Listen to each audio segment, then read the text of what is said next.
city services or those kinds of things is generally not one of those things you get to do because you have the whole of the organization to deal with. You're in a role as a fiduciary, but there are organizations out there that are designed to be a place where you can seek advice, help, have conversations with others, explore solutions, and find out a lot of times that you're not the only one who is in the situation you're in or facing a particular sticky situation or opportunity.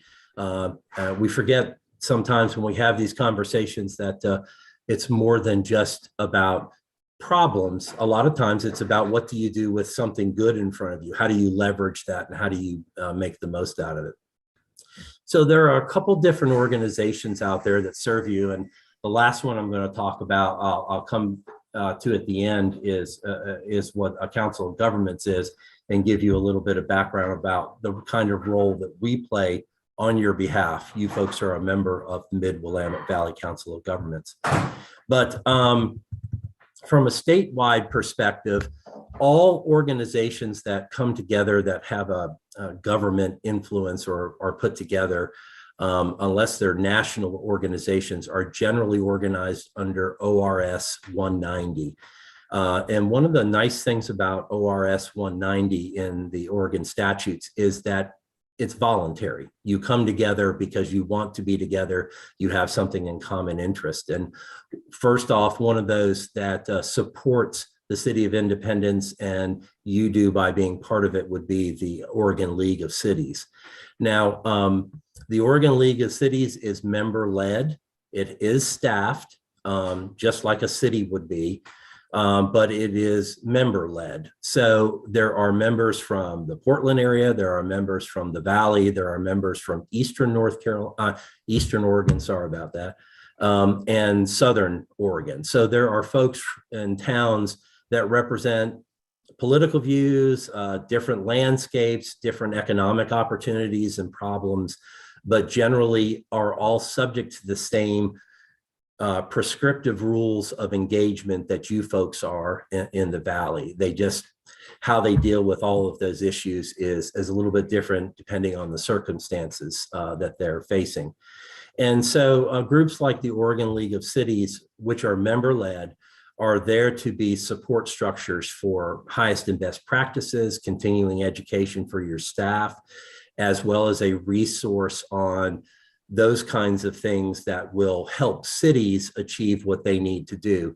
As you folks know and have discovered being part of a council, and it's true here as it is in North Carolina, South Carolina, Virginia, a lot of times your hands are tied. You know, there have been over the last 25 to 30 years, a lot of efforts to curb your ability to raise revenues or to be able to address problems in certain ways. And so organizations like the League of Cities, which are found in every state in the United States, there's some version of this, are places where cities who all face the same issues or are under the same types of rules can come together and find best ways to deal with those issues, including legislative positions and things that will be of assistance to carrying out day-to-day operations or long-term operations of the city. Your hands have been tied in many ways when it comes to your ability to be able to enact what you think might be sound public policy. And so things like the League of Cities, and at the national level, it's called the National League of Cities. Not everyone's a part of that. They have a tendency to be with the larger cities in the United States. But from the smaller cities perspective, it's definitely a lot of activity that happens at the League of Cities. Again, because it's member run. And my experience, at least in the South and back East, has been pretty similar to what I've seen here. And that is folks have issues and concerns that they need to deal with. And a lot of times the league serves as a resource. And I think that's an important thing to remember. It becomes this place where you can exchange ideas, where you can find out best practices. You can work with others who think like you, maybe on a particular policy issue, to find the best ways to engage that type of public policy back with your own city. And they do it through conferences. They do, I think, monthly calls here. They were doing every other week here for a good long period of time during COVID.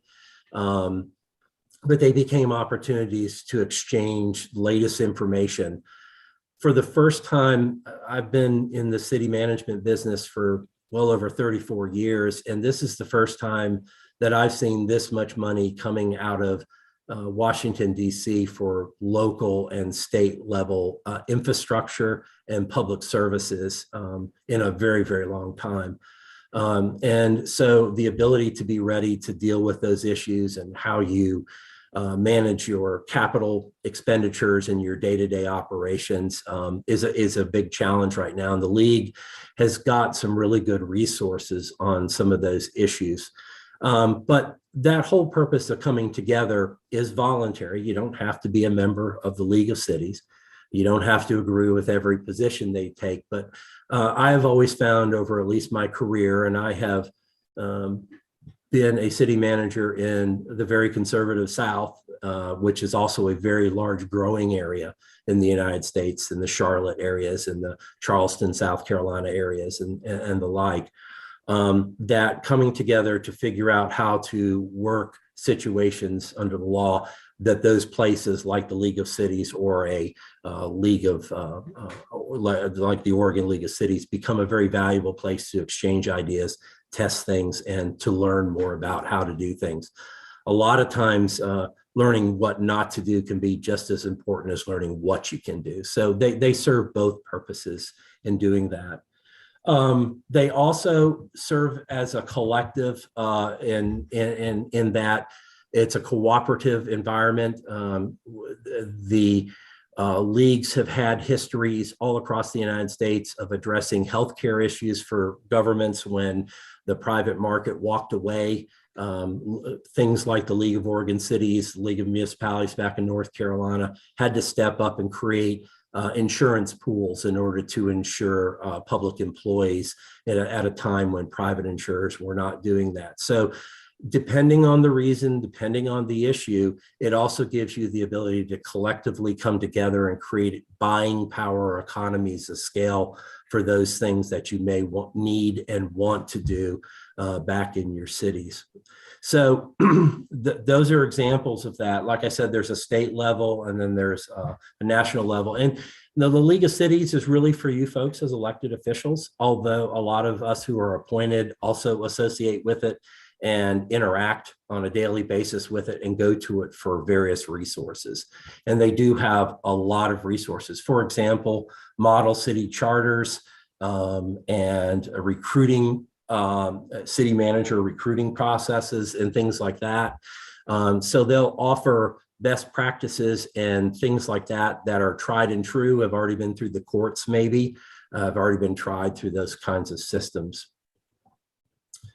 The other kind of organization that's out there, and one that is very closely followed, matter of fact, your previous city manager, Tom Pessimer, who was also on one of my loan business lending boards here at the COG, was very active in two organizations, the International City Managers Association and the Oregon City County Managers Association.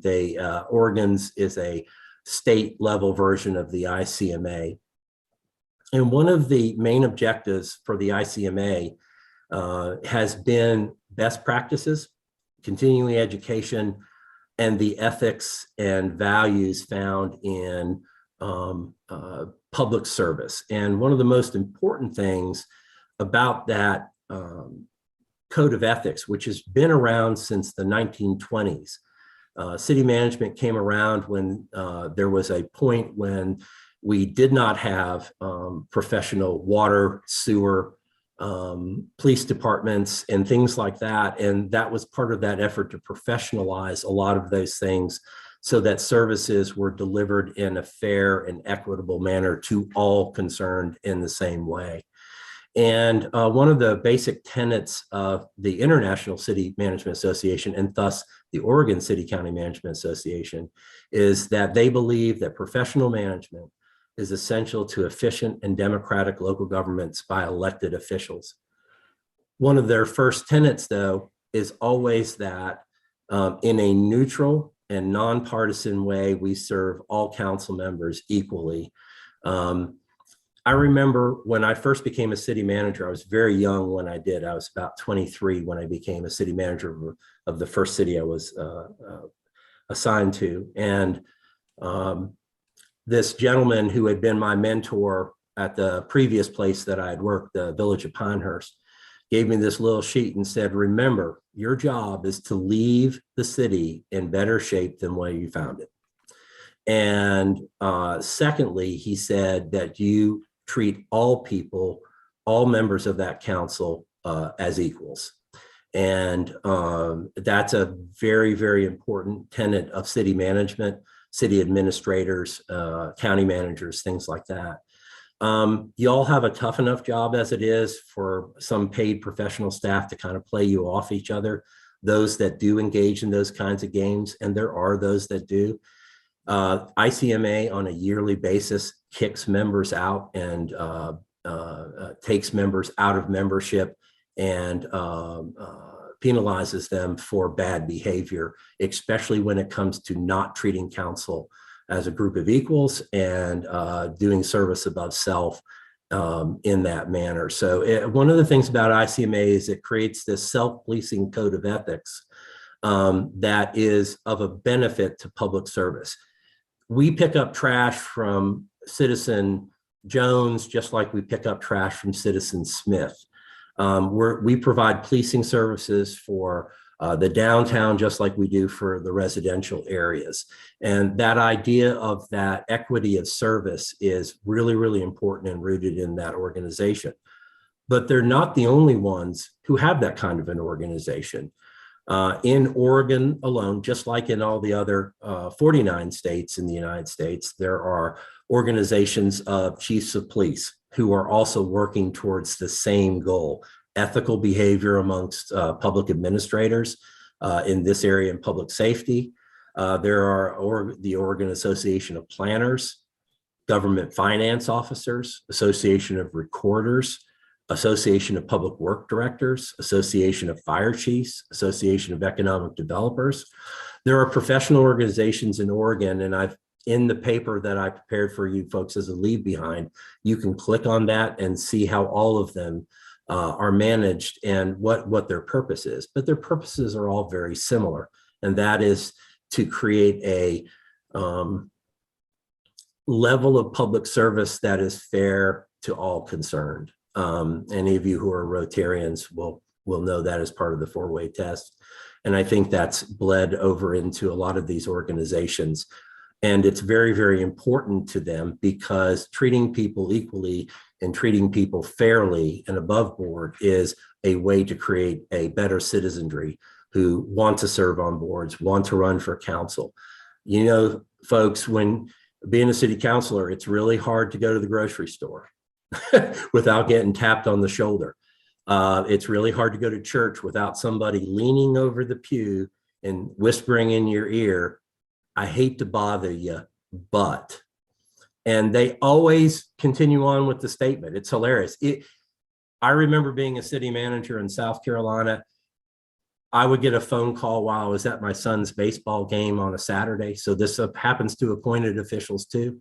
And the council would say, where are you at? I said, I'm at my son's baseball game. They said, well, that's okay. I just have a question for you. Well, it's the same with citizens. That's because some citizen had tapped them on the shoulder and asked a question.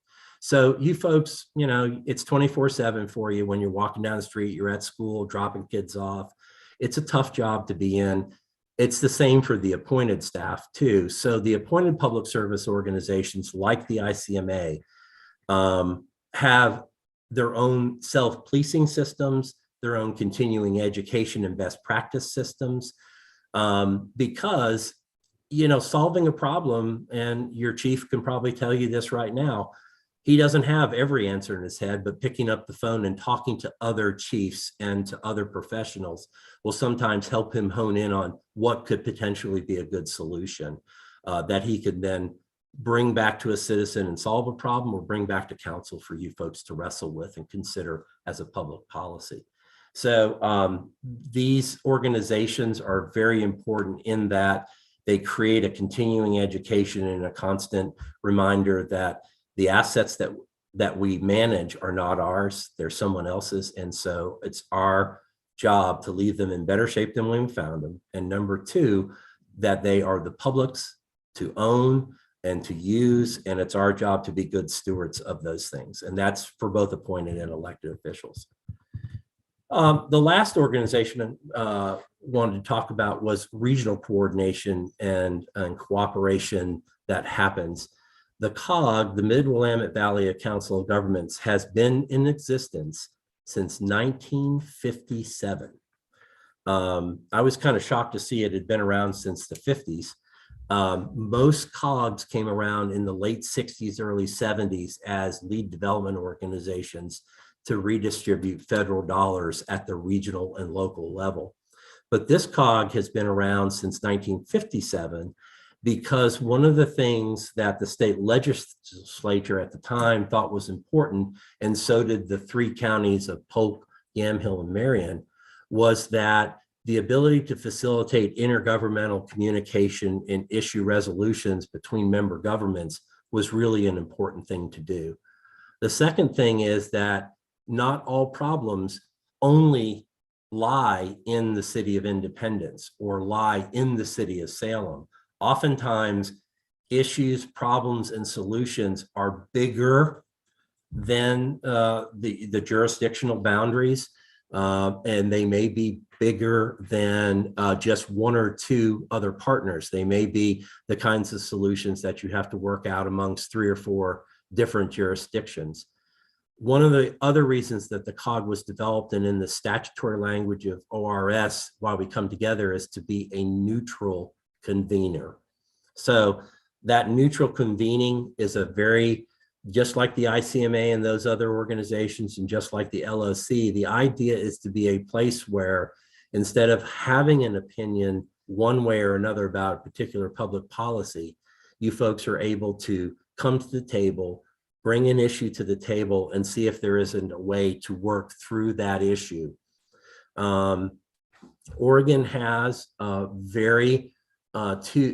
a home rule state, it's interesting that it has 2 very prescriptive top-down areas of concern, in addition to environmental regulations, which kind of can drive a series of others. And those are planning rules, the rules of land use planning, and the second is how your budget and your finances are organized and stated. And because of that kind of prescriptive measure and top-downness, and because you have things like urban growth boundaries, which is this balance between rural and, for lack of a better term, urban. Small towns don't feel urban, but they are more urban than a farm, right? So, and they're denser than that. So you have those things. So how you deliver those services, how you develop enough revenues to pay for the things inside, and then how those problems either spill out and over, or how those problems come from the outside and in. Part of the idea of being here as a regional organization is to give you a place to find solutions that can work across jurisdictional boundaries. So we were established again as a voluntary coming together between 3 counties and 33 municipalities in the 3-county region. We've been around since 1957. And one of the things we do pride ourselves for more than anything, in addition to the kinds of services that we provide, is our neutrality. And so we're run by all elected officials. The mayor of Independence is on our board. The mayor of Dallas is on our board. A county commissioner from Polk County is on our board. So it's all elected people who sit on the board and oversee what we do and the kinds of services that we provide. But the other kinds of things that we do is provide economies of scale in some of the services that we provide. So right now, you folks have about, one of the programs we run is the business lending program, and you have about 3 different small businesses in your downtown that we currently financed through Economic Development Administration dollars. One of them being Parallel 45, for example. That's one of the ones that we lent to. We also do grant writing and grant management, and we do a lot of planning services. Matter of fact, we serve as the city planner for small towns like Amity, Sheridan, Willamina, for example, Falls City, and those kinds of things. So we'll do those kinds of services. So while you may not have to comply with every land use planning law in the state when it comes to comprehensive and other types of planning, we can provide those services. We have about 9 on that staff that help in grant writing, community development, and economic development in that area. We also do transportation planning services, and we serve the MPO, which is called SCATS, Salem Kaiser Area Transportation Network, and we also house and support the MWAC, which is the larger regional rural transportation planning efforts.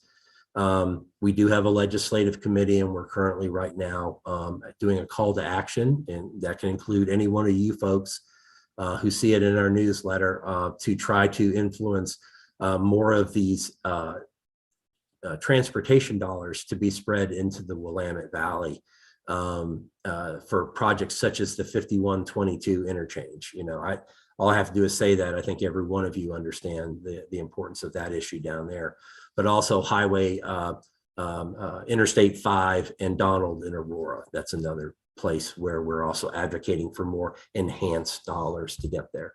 So those are the kinds of things that we do at the regional level. But the LOC, ICMA, all those organizations, and the COG are membership driven, membership owned. The members happen to be local governments or special districts, or are professionals or elected people. And these are your platforms in which to exchange ideas, test new ideas, use continuing education, and find out about other ways to maybe solve a problem, or find out if you're the only one standing who is thinking a particular way. Sometimes it's nice to know that and just bounce ideas off of other people. So that is the extent of what I had to say. If I can answer any questions or address anything, I'm more than happy to, unless the mayor cuts me off, and happy to do that.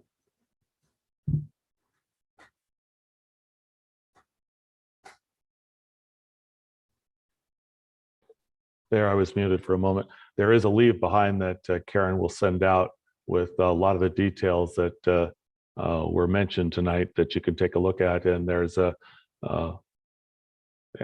phone number, so if you need to give Scott a call. But wanted to let you know that there are lots of connections, and we do not work alone, and we cross connect, and I thought that would be helpful for everybody. Did people find that interesting? I see some shakes of heads. So Scott, thank you very much for taking the time to join us this evening, and have a pleasant evening. Thank you so much. It's good to see everyone. Take care. Thank you.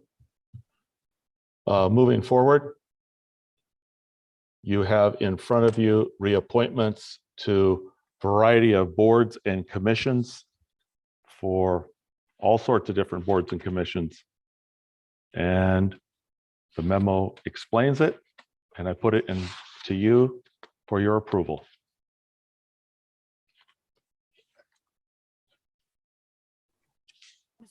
I believe there's also one new appointment there on is. traffic safety. Yes, there is. Yes, there is. The appointments plus the one. Somebody okay? I would move to approve the reappointments as outlined in the city memorandum, and move to for the new appointment of Heather Chase to the Traffic Safety Commission. I have a I motion. second that, Mayor. Thank you. A second by Councilor Coors. A discussion? Hearing no discussion, all in favor? I just had, Mr. Mayor, I had one question. Is there any provision against or anything that would prevent us from having Janice Thompson continue to serve as coordinator on Independence Days Commission, even though she is no longer a resident? I don't think there's any prohibition for that particular, for the Independence Days is my understanding. Thank you. All in favor signify by saying aye. Aye. And opposed. Thank you very much. Moving forward with my report, please. Let me just follow up. I am not unaware of the potholes in Monmouth Street and in Main Street in Monmouth. Just to let everybody know that one, the state of Oregon owns that road and we are prohibited from touching State Highway 51, even though some of those potholes are deep and wide. I do want to let you know that I reached out through the Governor's Regional Solutions and have been in communication with the folks at ODOT and the regional maintenance folks. We are on their radar. We are pushing to try to expedite some of that, and city staff have helped and are even providing a map so that the ODOT folks have no question where we need work to be done. So I just want to let you know that it's not forgotten, it's not ignored, but the city staff is not allowed to touch Highway 51 specifically. So I just wanted to let you know that.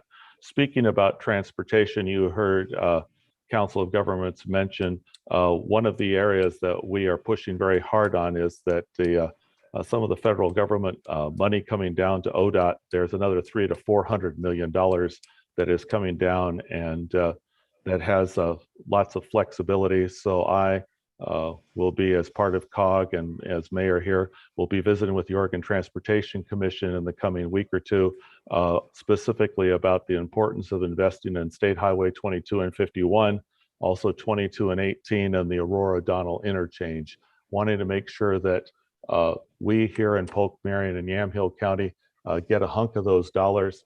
Although there is no such thing as a cheap road project, we want to make sure that those of us downstate and not in the metro area get addressed.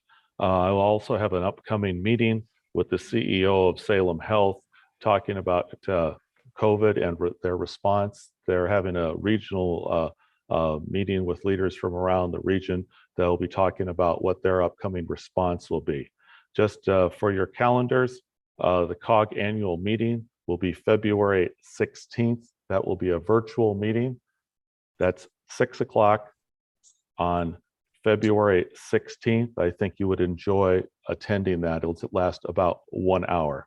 And also got to do something fun recently. Got to have a 3-year anniversary ribbon cutting at Jubilee last Friday, celebrating 4-year, excuse me, Karen.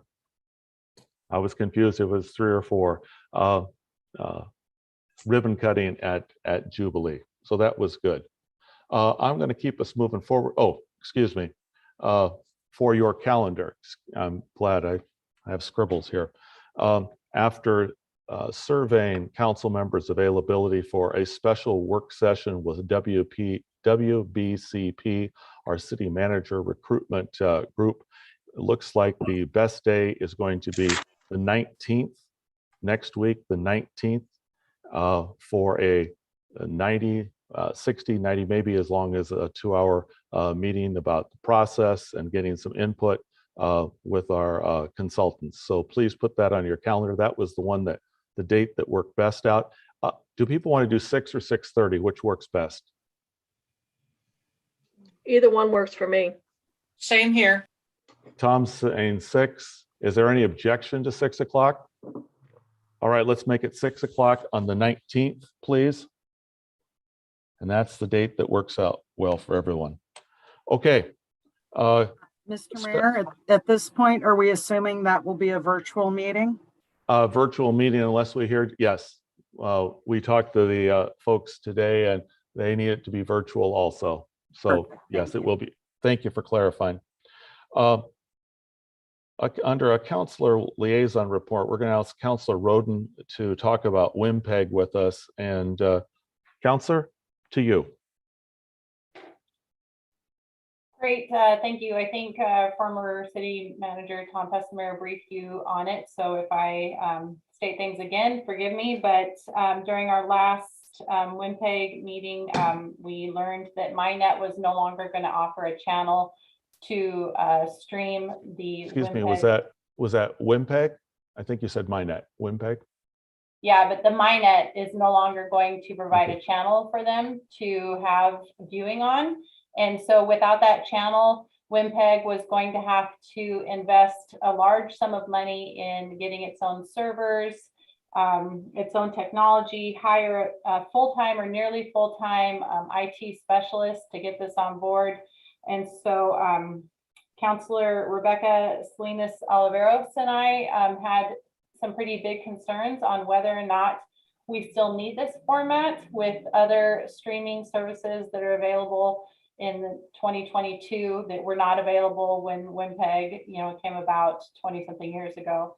That do we are we needing that service anymore? And so we sat down and talked about it, and I said, and I believe that it's fair to say that Councilor Salinas Oliveros agrees that we should bring it back to our city council and just talk to you guys about it, just to let you know where we stand.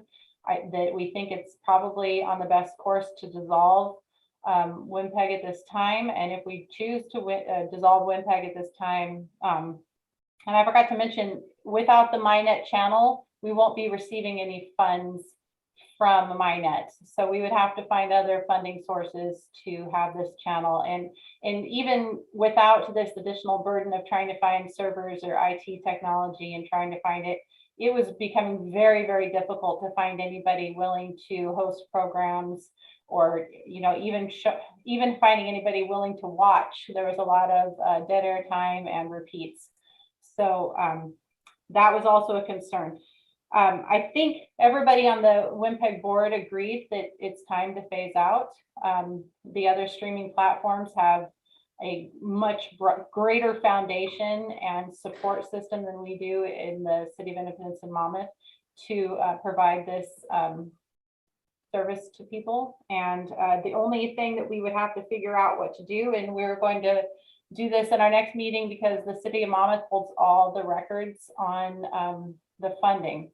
And right now there's $79,000 that the program has in reserve that we would need to figure out how to pay back to both cities who have funded this and so far. So that's kind of where we're going with that. I feel confident that Councilor Salinas Oliveros and I can, come together and work on this and try to phase this out. But I just wanted to get your guys' inputs, opinions, and I guess you're okay. Is everybody okay with this? Anybody have any questions? Really appreciate. Go ahead, Definitely Councilor. agree with phasing out WIMPEG. It has passed its time of usefulness. I have sat on the WIMPEG board off and on for a number of years, and it is it's always been kind of a seat of your pants organization, and it needs a little bit more structure. I think that they could easily convert to a YouTube channel if there was enough content to put on. My concern is identifying those who paid fees and paid into WIMPEG and how to equitably return those funds. Right. I agree, and I appreciate your input too, because I knew you served on that for a while. So I wanted to really make sure that I got your input on it, because I appreciate what you've done with that program. Anybody else? I was going to say, appreciate your efforts on this. Its time has come. Time for something different. Well, good. With that, then I will go back when we have our next meeting and work with the City of Monmouth to see how we can equitably return the money to where it needs to go. Great. Thank you so much. Okay. Chief Mason, City Manager report, please. Yes, sir. So Councilor Roden, first, I just want to thank you for that. I actually had been contacted by Monmouth, who is working on the dissolution. They kind of thought you guys had already made that agreement. And so this step helps move that along. But they have already worked out what I think a very reasonable dissolution agreement. Been in contact with Western, talked to their attorney, all of that sort of stuff. So once you guys make the decision, I feel like the ball's already in play to get it wrapped up and done properly. So slow follow-up. Thank you. I appreciate that. Okay, so tonight I wanted to, as the first thing I do, talk about ARPA funding. I received, well, so I'll back up. I got to meet Mr. Dadson prior to this meeting. He came and gave me a little regional and government 101 class to help me survive my interim city manager days, which was very nice. And in that, he pointed out the ethics agreement that all of the city managers are supposed to abide by, and really stressed to me the whole don't treat anyone differently. So I'm working really hard not to make out of council meeting contact with people unless I really have to. I did reach out to Councilor Roden, and I think if we're doing it for a purpose, that's great. But I had a real desire to reach out and answer an email that I got from one of the councilors about ARPA funding. I thought, no, I should just wait and address everyone together so that they have the information at the same time. And I really think that's part of what they're talking about. So with that, I think we should start by just revisiting what you guys have already talked about and agreed to as your ARPA American Rescue Plan Act monies plan, right? So the way I see it in the notes and remember it were that you identified 3 priorities, and those were infrastructure, resident support, and business support. We loosely allocated some funds to each of those areas, I think. I believe, and we'll start with infrastructure.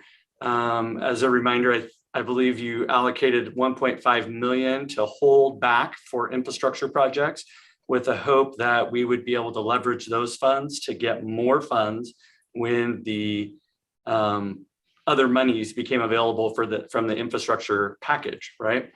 And there is a lot of funding being allocated for infrastructure between both ARPA and federal infrastructure bills that are going on.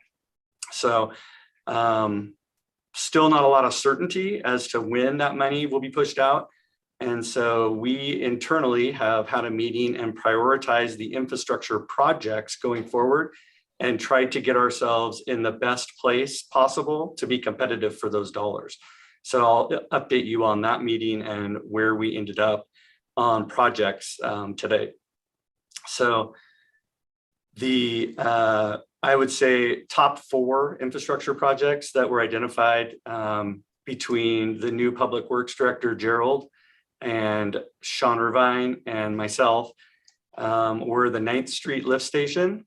And I can elaborate on these if you need, or I'll just read them off if I think you've heard about them all before. The Chestnut Street Bridge, capacity improvements at our sewer lagoons, and then Polk Well number 4. That's where I feel we've landed on our highest infrastructure needs. And so we have been going through our planning documents and seeing where we are as far as preparation to be competitive on those projects. Of those, 9th Street Lift Station is our most prepared. It's almost ready to go. All we need is the funding to do it. Some of the others require some additional work, but not much. Like the Chestnut Street Bridge, we have already paid and gotten 30% design work on that bridge so that it's at a point where it could be competitive for a grant as is, or for funding as is. So, but we really don't know what we're going to get or if we're going to get. All of these are really large dollar projects. So even landing one would be of substantial benefit to us as a community. We are going to meet in the near future, pulling Marshall in, our newest grant writing hire, who's been doing a bunch of research on where these grants are and how to best maneuver to them. And it is my recommendation that we keep that 1.5 million earmarked for some infrastructure project. And then as we move forward, we'll see which one does the best. I think that was kind of the plan all along. And I think that we're on a good place there. And I'll just pause for comments. Okay, hearing none. I think the second area was community resource or support funding for the community. And this one I really jumped into as soon as I assumed the role as interim. In probably late November or very early December, met up with Marty, the city manager from Monmouth, and she and I got together with the county and talked about our desires to try and get county services that are available to Independence and Monmouth residents accessible in Monmouth and Independence. And through many conversations, meetings, and really an understanding of where everyone is, we have made some progress in this area. At this point, I can't share the whole great story with you because there's still some moving parts that haven't fallen into place. But I can give you the short-term story of where we have some real movement for the positive. So in Polk County, the department that oversees these types of activities is the Family Community Outreach, FCO. Excuse me, I'm still just a little froggy in the throat. And that's run by Brent DeMoe.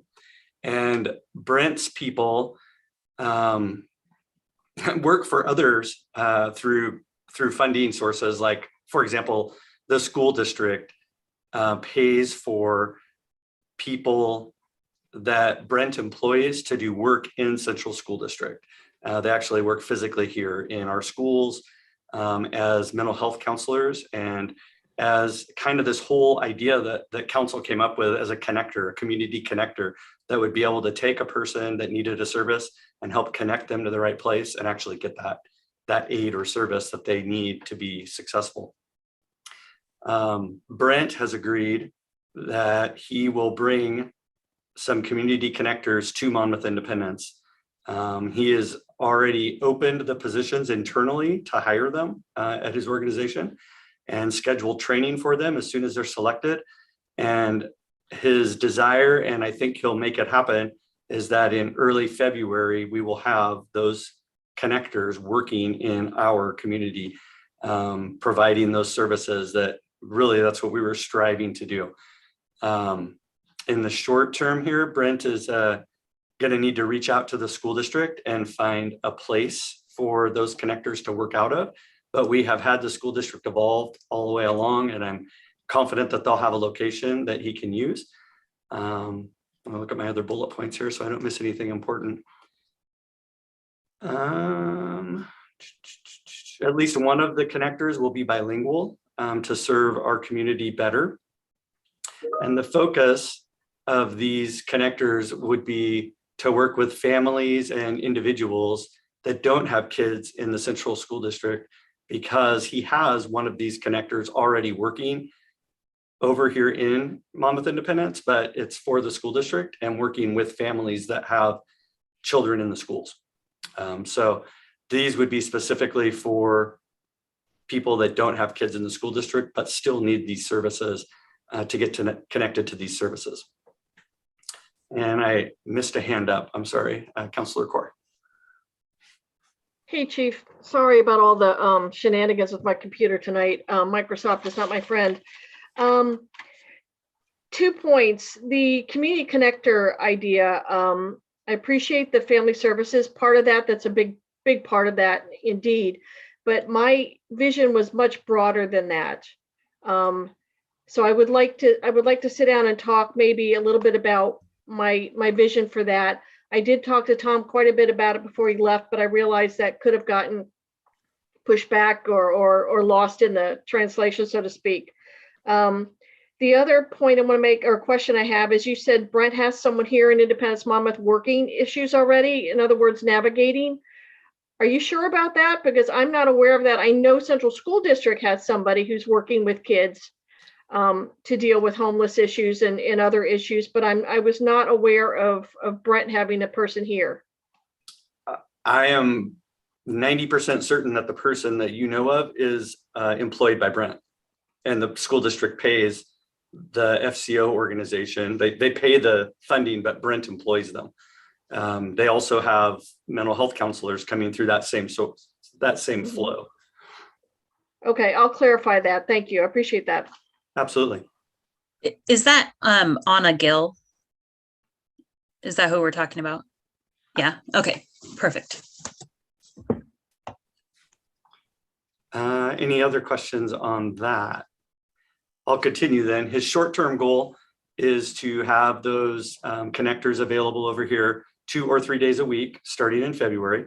And again, serving those without kids in the school district, because he specifically, I know his long-term goal because we've had several conversations, and that is whoever is there will do whatever needs to be done. When the person that comes in needs help or contacts them needs help, he wants to cross-train everyone to be able to do whatever it is that is needed in the moment.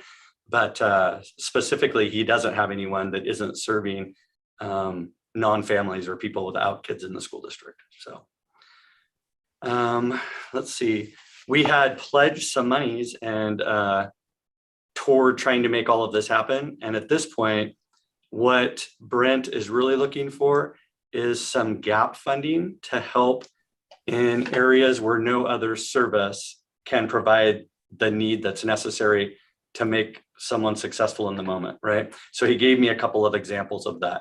One example would be someone had lost their job and is just got a job and has a car payment due, but they're not getting paid until well after that car payment comes due. Their services over in Dallas would currently try to help that person with any funding that they can put together, which they have some, right? He's asking for a dedication of some funding to use for this sort of thing for Independence residents. The other example he gave me was around housing. He said that there is housing available if you qualify, but housing doesn't provide any funds for deposits or moving costs. And so that even though they get housing, people still aren't able to get into a house because they can't come up with that necessary funding. So he is really looking, he's putting those navigators in place without our ARPA money. I should point that out too. Originally, I was offering ARPA money to help make it happen. I'm looking for someone to do it. I didn't want to be a city employee. That's where these conversations with Brent started. But his most recent thing is, look, I'm just going to get the person, get them over there. We're not talking about your money, but I would like your council to consider putting some money aside to serve people of Independence as our criteria shows it's necessary. So, Chief, can I just ask a quick question or make a comment? My understanding was at some point back in the day, FCO had somebody here in our area. And the reason that that service did not succeed and is no longer around is because the time frame dedicated was only 2 or 3 days a week. We really need people here 5 days a week. Fully agree, Councilor Core. Fully agree. And that's what we're working toward. But I will say the earlier version was one afternoon a week. It wasn't 2 or 3 days a week. It was one afternoon, and it did not survive with those limited hours. Absolutely correct. Gotcha. Thank you. You bet. Those are all my talking points I had. Any questions about where that process is, or can I provide, if I know, any other additional information that would help you? Your community resource, did you get the information what I requested money to go towards? I don't know if you've heard what I put in. No. I don't, go ahead and tell me, and I'll tell you if I have any idea. Okay, well, so my understanding of some of this money was to go to help prevent some of these situations that we're trying to help curb now.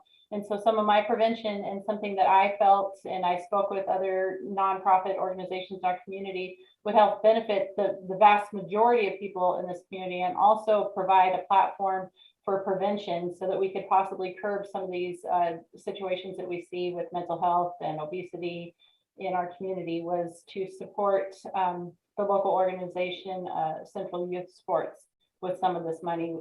I spoke with Tom, and we felt that, I felt that the use of this money would have a broad impact on most youth in our community who could engage in this type of activity. Where Central Youth Sports is an organization that has been underfunded for years. They still use equipment from when it was Mickey back in the 80s and 90s. And it would just be nice if we could fund them some money and get them so that they have some tools and resources that could provide scholarships for kids who don't have the means to play sports, could provide equipment, basketball equipment, baseball equipment, soccer equipment, football equipment, get them back on pace to help get our kids that are in this COVID slump out of this COVID slump. And I think part of our community resource money was to go to organizations and to benefit a nonprofit that would provide these types of resources to youth in our community. And while I don't want to take away from Councilor Coors' ambition and your ambition, I think those are great things, having that community outreach. I think it's important for us not to overlook the youth of our community and how they have suffered through this. And so this money is supposed to provide COVID impact to rebound from that.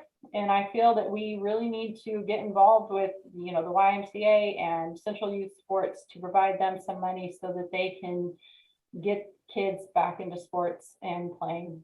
I saw a quote the other day when I was at a wrestling meet that, sports is the one equalizer that brings people together from communities all across the world and nation. I think that was said by Nelson Mandela, and how important it is to have sports in our community. And I think our youth are underserved in our community, and I think some of this money needs to go to them. So I hope that we can consider supporting Central Youth Sports and the kids in our community. So that was not put on my list from Tom. The connector I was supposed to try to make that happen, and that's the direction I have been focusing my efforts. Aside from that, I will have to do some research, but I don't know if that would fit the ARPA requirements. I don't know. I'll have to check. If Tom said it would, he probably knew. He had done quite a bit of time in there already, but I don't know that offhand. I think it would, and I think when talking to Tom, I felt like I'm sorry that I did not approach this with you sooner. I just felt that I communicated and shown reports to him on what we could do with this money for our youth, and so I guess I shouldn't have assumed that it went to you, but according to my conversations with him, it is definitely something that we need to, arrange and get organized and try to get a board on Central Youth Sports is what he was talking about, get a board on Central Youth Sports so that a committee can best serve this money to provide the facilities and equipment and whatnot, scholarships for equitable distribution in our community. Okay. I guess what I meant when I said I'm not sure if it's eligible is I don't know if ARPA, the American Rescue Plan, has that as an acceptable use of money. That's what I need to look at. I don't know if you know my history, but I was in CYS the entire time my kids were growing up here, coaching, running basketball for years and years. So you don't have to sell me on the importance of it. I'm not sure it's an eligible expense. So I will do a little research on that for you. Okay, and if you need me to help you do research on that, I would love to, because I know that there are liberal definitions of human infrastructure that we have used across this country that can provide that definition to use that money in that area. And I guess the other thing I would say is, while I am doing the work that I think you guys want, that decision on how this money is spent really isn't going to sit with me. The purpose of this meeting today was just to make sure I'm on the right track in what I'm doing, because I think I am, but until you ask and get to see the reactions, you don't really know. So that's why I'm bringing it up today. Yes, Councilor Joe. I think it was September 28th, 2021 that we went over this with the ideas with Tom. It was that city council meeting. So maybe we can revisit that and see what was discussed, because I have on my notes businesses, individual groups, local nonprofits, YMCA, youth organizer, stuff like that. So think it might be in that meeting. I think Okay. some of that discussion too, though, was Tom wanting to partner with those organizations rather than us simply funding those organizations. Right, to multiply the money. Yeah. Right. That is what he told me he had been out talking to them about, was getting them to come in and provide the services that I am reaching out to FCO to provide. He had met with CYS and YMCA. He told me he was looking for an organization that could provide the services that connector type services to come in and provide them. But that he really hadn't found the right answer. And so I reached out to Polk County and kind of just followed that path down the road. One of the things that I'll add, because I've been in some of the same meetings that Chief has been in, is that the folks at the county are also very cognizant of the need. Because of our scale, we don't have to just react to homeless people living in the street. We can actually, here in rural Polk County, take a look at being preventive and getting ahead of some of the challenges and being able to, as Chief was talking about, help people so they don't fall down and get in a worse situation. So we have a chance here because of scale to be able to do prevention. Chief, continue. Thank you. And the last of those three areas was business support. And just to update you on where we are with business support, we have been and continued utilizing ARPA money in our downtown. Planned programs have been successful so far. Glow is now out of the park, but the sidewalk lighting is still up and will remain up through winter. Love Local Scratchets which should be starting in February. And the Polk Community Gift Card will continue throughout the year with promotions. I think that's about all I had for ARPA, but I feel like we're leaving some loose ends. So Councilor Joe. I just had a question about the community cards. I heard there were some issues with the money not, like the total amount not being on those community cards. Did you guys fix the bug on that? I had not heard that, and I bought some myself and they worked properly, but I would have to check with Sean. I could certainly check and get back to you. It was like pennies. So it would be like a $100, one of the $100 gift certificate, but you had to do it as $99.98 in order for it to work. So I didn't know what that, because I bought some too. But yeah, I was just kind of wondering if there was no, all right, maybe it was operator error. It wasn't the easiest thing to do either. I didn't think, buying them and using them, but it does work good causes. So I push through. Okay. Councilor Morton. Yes, Chief, if you need in the future, when we are a little closer to finding out what kind of funding will be coming, if you need a citizen group or a council group or an advisory group to discuss some of these funding possibilities, I would volunteer to be on something like that. Okay. I think that should be a job just for council anyway, right?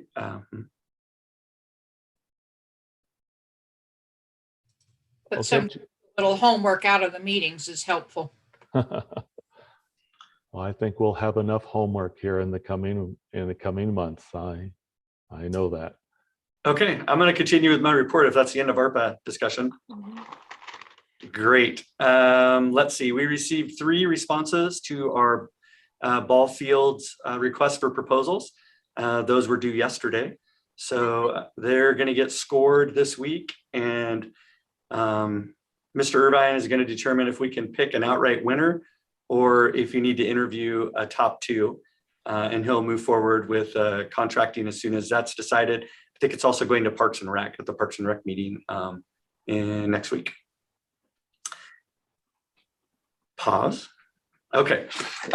You might have noticed our communications trailer is in downtown. Those of you that don't remember, after the famous ice storm of 2020, the city ended up acquiring a communications trailer that we can put up in the case of a mass outage of internet again. And so it could provide internet through multiple sources and do some other really cool things. Jason wrote a grant and got it, and we've had it in place for our last 4th of July event and some other things, but we currently are using it in downtown to conduct parking studies. It has video capabilities, and we're using it to videotape streets. And then Fred is analyzing that footage to determine how parking is really being used and utilized in our downtown. We move it, or going to continue to move it every couple of weeks to a different spot so that we can analyze all of our downtown streets at different times and locations. Any questions on that? Sorry. All right. The radar reader signs that we have in 2 places in town, coming in on Hoffman Road and coming down on Main Street, were dead for a while. And we got a lot of complaints and concerns that people were sharing with us that they weren't working. Those actually the solar wasn't able to keep up in the winter weather with the demands to keep the batteries charged. So we are doing some recharging and getting the batteries back out there now to try to keep those up, but they are currently working again and collecting data. So we're excited to analyze that data and see just what's going on, not only with speeds, but with counts. Those provide good vehicle counts for us at our entry points. F Street Bridge foundation support on the west side has been poured, and they are starting on the east side. So they have half of the foundation poured out there and are moving on. Our new communication specialist is starting next week. His name is Emmanuel. He's coming to us from the Salem Chamber of Commerce, and we're excited to get him on board. And I'll probably be bringing him to council soon to meet you all. We did receive some good news. So I believe the mayor reported out on a regional homelessness project that we met with the county and all the cities about. And that project has been moved on to the next stage. We are one of 6 pilot projects that are going to be in a bill that gets presented to the legislature to fund a study. And specifically, ours is to study rural homelessness in Polk County and how to respond to rural homelessness in Polk County. It's a large grant. The people that have been meeting really feel like the amount of money we could actually not just study and create a plan, but actually take some actionable steps and make some differences. So I'm very hopeful that project will be funded. The bill is not done, right? But we have made that cut, the first cut. So I think that's really, really good news and exciting that we may be able to bring somebody on to work on local homeless and rural homeless problems. And my last thing is to ask Gloria to come in, but I'll pause. I missed another hand up. I got a message from Jason. Councilor Core, did you have a question? I have a few comments. Did you want Gloria to go first, or? No, you go right ahead. Okay, thank you. I have a few, so bear with me. Councilor Martin Willis and I received an email from Michael Cairns. Michael is the independence person on the climate task force who brought the resolution to council last year. When Tom left, I asked him for status on the joint climate commission between Independence and Monmouth, and his indication to me was to work with Marty Wine. I have reached out to Marty Wine twice. One of the Monmouth members of the task force has also reached out, but I just want to make the point that we need to get this thing moving forward. And I don't know that I'm the right person to do it. So I know you meet with Marty on a regular basis. So if you could just bring that up at the next meeting, I'd appreciate that. I also sent out an email to all the counselors asking for help with Independence Days. You brought that up earlier. I haven't received any responses from counselors, but I just want to take a moment to thank the mayor for reaching out to the YMCA. They have offered to help with the family activities portion of Independence Days, which is always a really hard volunteer sell anyway. So I am going to be meeting with them at the end of the month. So hopefully we can get them on board and they can do that for us. And then lastly, Chief, in the team meeting notes that came with the last agenda, there was an item in there where Fred is working on the Safe Routes to School project again. And I just want to be the squeaky wheel that I always am on this subject and say, I know it wasn't funded, but we need a traffic signal at Hoffman and Gun Club. That's going to be really important for safe routes to school. And I know he's got it on his radar, but I know he has a ton on his plate. So I just wanted to reiterate that and bring it up again. Thank you. Mhm. Okay, Gloria, hi. Good evening. I just wanted to acknowledge your department's award, and then I'll hand it off to you. So congratulations on getting the Certificate of Achievement for Excellence in Financial Reporting. And a quick little blurb here, the Certificate of Achievement is the highest form of recognition in the area of governmental accounting and financial reporting, and its attainment represents a significant accomplishment by a government and its management. And I'm sure Gloria is going to give the credit to her department, but I would just like to say good job, Gloria, for getting that award.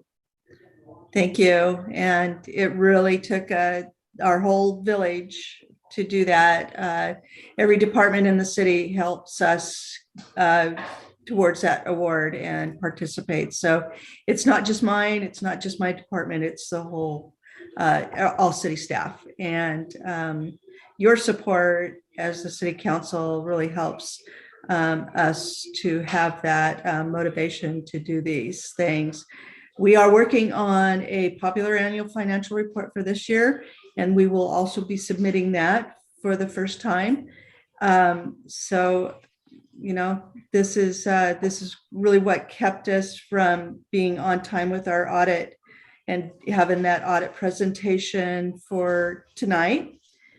But all of the extension's been done, so we're good, and you'll receive the audit presentation at your next meeting. Well, Gloria, congratulations to Leadership Makes a Difference. So congratulations to you and the whole team. And I know that extends to other members of the city staff who helped make that happen.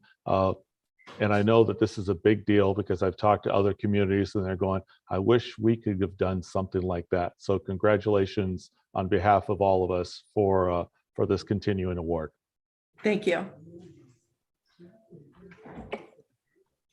Okay. Chief, you good? I just will point out, we're not going to have the audit at your next meeting because we just created a special meeting, but it will be your next regular meeting, which is like the 25th. So that's right. Yes, next regular meeting. Okay, moving us promptly forward. We have under new business, we have to elect a new council. We don't have to elect a new, but we have to elect a council president who serves in the absence of the mayor. Current council president is Councilor Morton.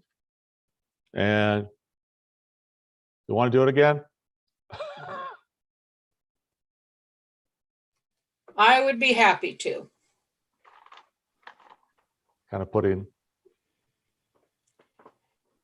Is that where I throw in a nomination for Marilyn Morton as our council president? Sure. And then I think I second that. I have a motion and a second. There's a discussion. Hearing no discussion, all in favor signify by saying aye. Aye. Aye. And opposed. Hearing no opposition. Marilyn, you get to do it again. Thank you. I Welcome. appreciate Congratulations, the Councilor Morton. trust. There you go. We have on page 21, we have a Chief, I guess I'm stepping on you there. This is your. We have to appoint a budget officer and also approve the budget calendar. Does that make, and having Gloria as our budget officer. And I think I just synopsized it. Any questions? We have to officially do this. I nominate Gloria to serve as the budget officer. I second. And would you like to include in that motion to adopt the 22-23 budget calendar as presented? Absolutely. Okay, so that's the recommended motion that is in the packet. So I have a motion, and who is the seconder? I second it. Thank you, John. Thank you, Councilor Roden. Is there discussion? Hearing no discussion, all in favor signify by saying aye. Aye. And opposed, motion carries. Okay, council announcements and or comment. Does anybody have announcements and or comment to make? Councilor I do, Core. Mayor. I have two announcements to make and then a comment to make.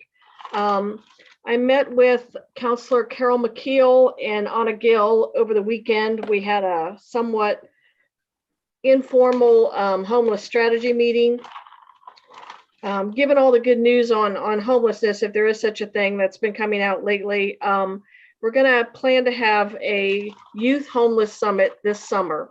Details still to be worked out, obviously, and the information about Brent bringing connectors here to town is going to be a huge plus in that area. So that's the first announcement. The second announcement, last September, Mayor McCardle and I submitted resident Vicki McCubbin for a Small Town America Civic Volunteer Award. 700 people across 49 states were submitted. 100 were selected for the award. Unfortunately, Vicki, who is an amazing volunteer, was not among the 100, but she was selected as a national honoree. So I have asked Karen to please add the nomination submission and the organization's response into the public record. And Vicki has a really cool bumper sticker to put on her car. So thank you, Mayor, for your help in doing that. The comment I'd like to make, Mr. Klein asked for responses to his letter. I'd like to provide my response to it. I'd like to emphasize an important theme in Mr. Klein's letter.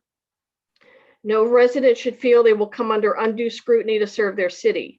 I believe any resident in the city who wishes to serve in some capacity should be able to, regardless of their political affiliation, level or intensity of their personal political or civic engagement, and without judgment as to whether or not they can aptly take on the duties of the positions for which they've applied.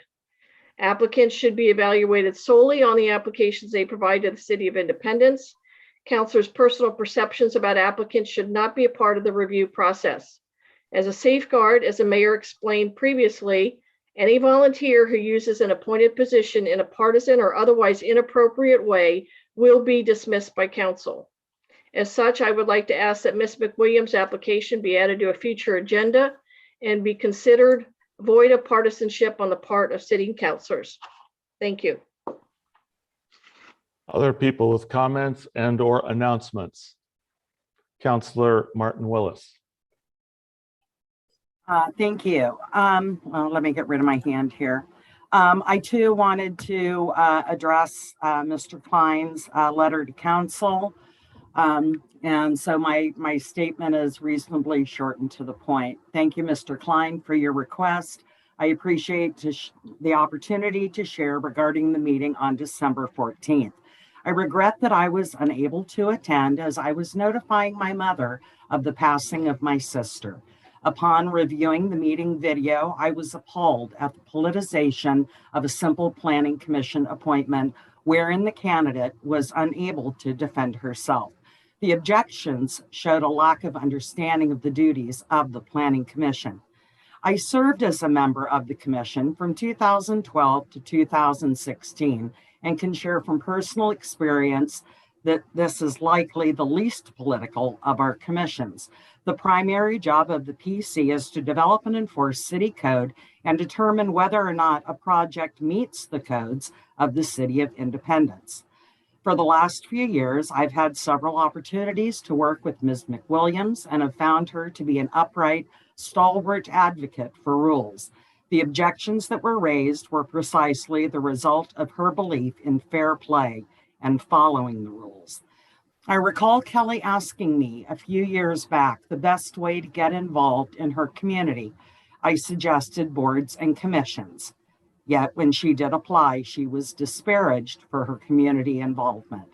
I'm unnerved and shocked by this attitude and hope that this council will reconsider its actions and allow residents who have demonstrated concern and commitment for their community to serve it to the best of their abilities. Further, I would like to revisit the selection process and allow nominees to attend the selection meeting to address any questions the council might have. Thank you. Additional announcements or comments? I have some. First, I'd like to address to Shannon Court, our Councilor cool that the Paralyzed Veterans of America have reached out to me, saying that they would like to help and sponsor the Independence Day Parade. So I guess I can just forward their information to you if that's something that you would like to consider. I think they did a really good job sponsoring it last year, and maybe they could co-sponsor with anybody else who wants to be in that sort of leadership. I think that would be great. Councilor Roden, I think send that to Karen, not me, so Okay. she can make sure it gets on the Independence Day's agenda. Okay, sounds good. Thank you. The other thing I'd like to talk about is the COVID numbers. Chief Mason, I just don't want to fear our community when we decide to do Zoom meetings like this, and when we hold up the Statesman Journal newspaper.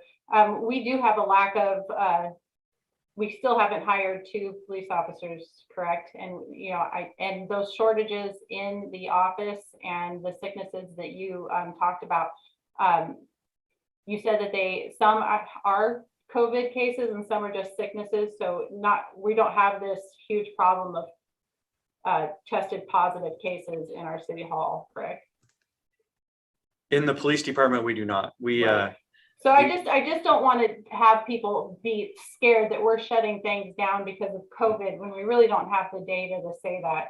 So I just want to make sure, because right now, like, honestly, there have been more deaths from veterans in the last few months than there have been from COVID. And I don't want to minimize COVID by any state of the means, but this Omicron, according to African studies, is, yes, hospital rates are up and this illness spreads really fast, but deaths haven't decreased by 7%. And I know it's horrible, but I think it's to shut down our city hall and our police department is the last step we need to do in order to show our community that we are resilient and that we're ready to live with this. And I think it's important that we talk about this before we decide to shut things down again, because I think we need to set a good solid foundation for people in our community to not live in fear anymore and to start living again with this. So when we take this step, it makes our community anxious and stressful about, you know, what studies are showing is,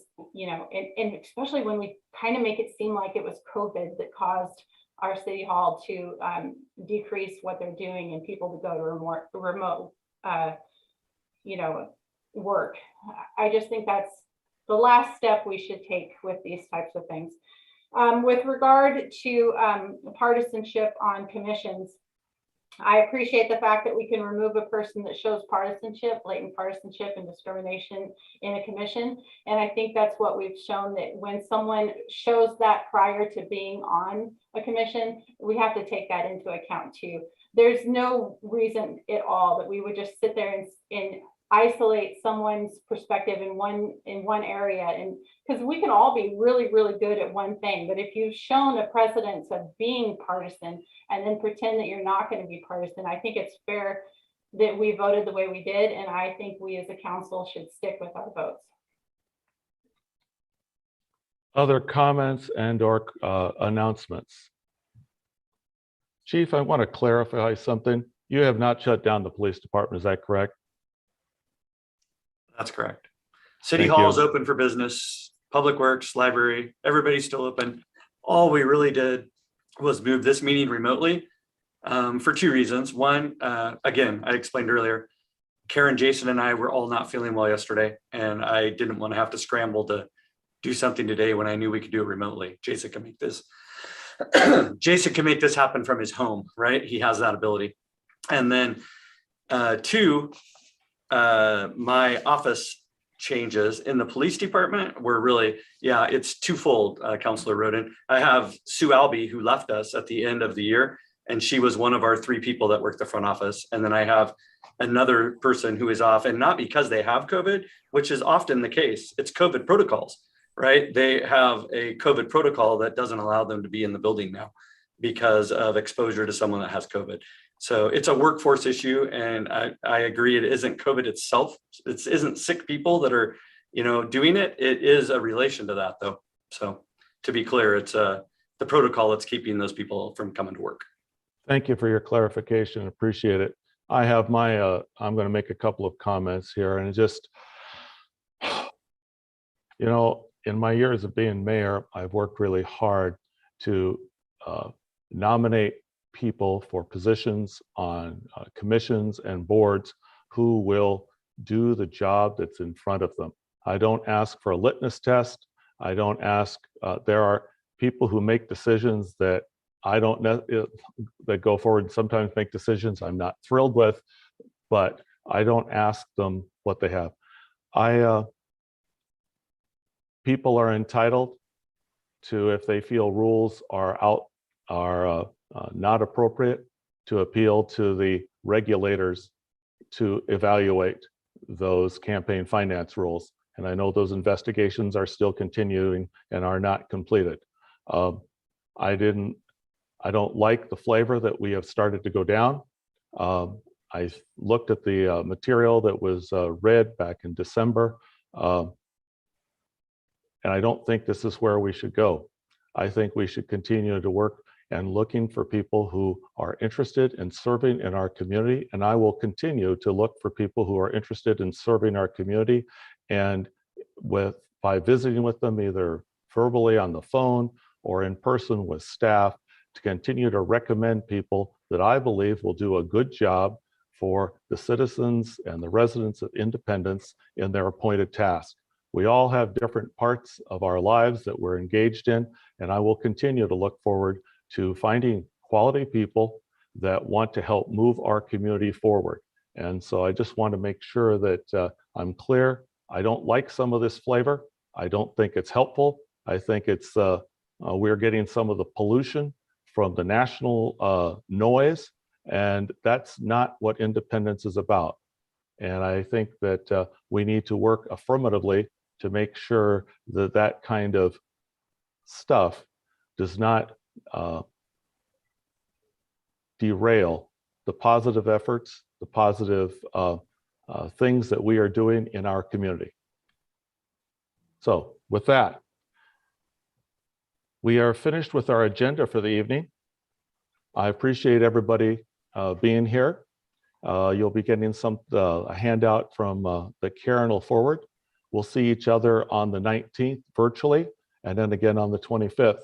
And I do want to just offer folks that in the coming months, there will be a lot of meetings related to city manager search, our budget program. There's a lot of things coming up, so we'll keep you busy. So if somebody would like to send us home for the evening. Mayor, before we adjourn, I want to make a statement here. Both Councilor Martin Willis and I asked that Ms. McWilliams' application be reconsidered. Can we have a decision on that? Let me take that under advisement, please. Thank you. Okay, and just very quickly, I will be going back to Pennsylvania the 20th through the 27th. So I will not be in attendance the 25th. I'll be visiting my other sister at her home in Pennsylvania. Thank you, appreciate that. And did you want to send us home? Let's go home. I hear that's go eat. I hear that as a motion to adjourn.